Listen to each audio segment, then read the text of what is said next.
Have you ever met someone who always thinks they are right and says with complete confidence, "I'm right, and all of you are wrong"?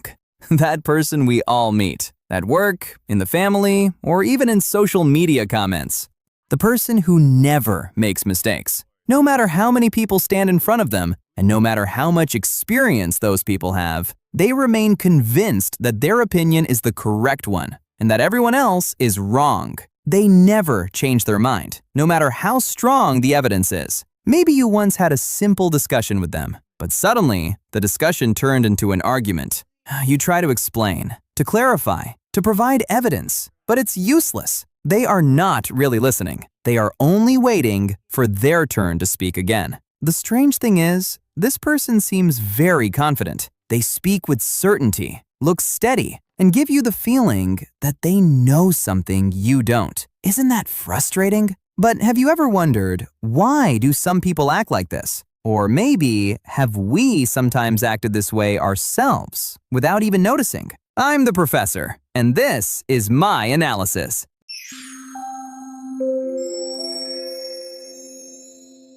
In psychology, this state has a name that sounds simple, but is actually very deep. Naive realism.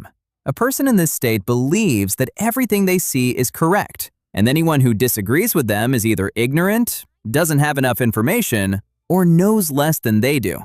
But in reality, it may actually be them who lacks understanding. But the bigger question is, why do these people seem the most confident, even though they may know the least? Here we reach a fascinating psychological concept called the Dunning-Kruger Effect. The rule says, sometimes ignorance creates more confidence than knowledge. A person who knows only a little about something doesn't have enough knowledge to realize how little they actually know. So they begin to believe they have mastered the subject. This makes them speak with great confidence, even though their understanding is shallow. A truly knowledgeable person, on the other hand, the more they learn, the more they realize how much they still don't know. That is why truly wise people often seem more humble. So the next time you see someone like this, remember that their mind may still be stuck in the first layers of knowledge.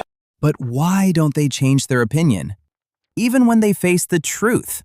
The answer is that they have a strange filter in their minds called confirmation bias.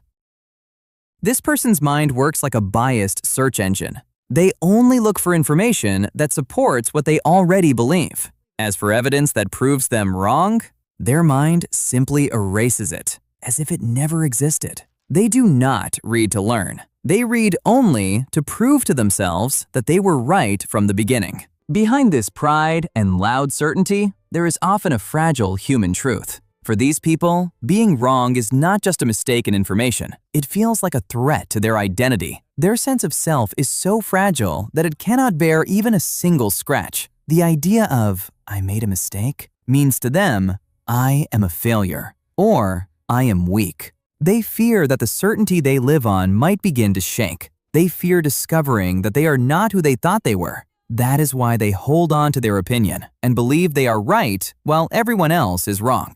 Even if deep inside, they know it may not be completely true. When you meet someone like this, don't waste all your energy trying to convince them, because they have already decided that they always own the truth. Sometimes, silence is the strongest response. Now, let's be honest for a moment. Is it possible that all of us have gone through this moment? A moment where we feel that we are right and do not even want to consider that we might be wrong. The truth is, this is part of human nature. But the real difference is not in making mistakes.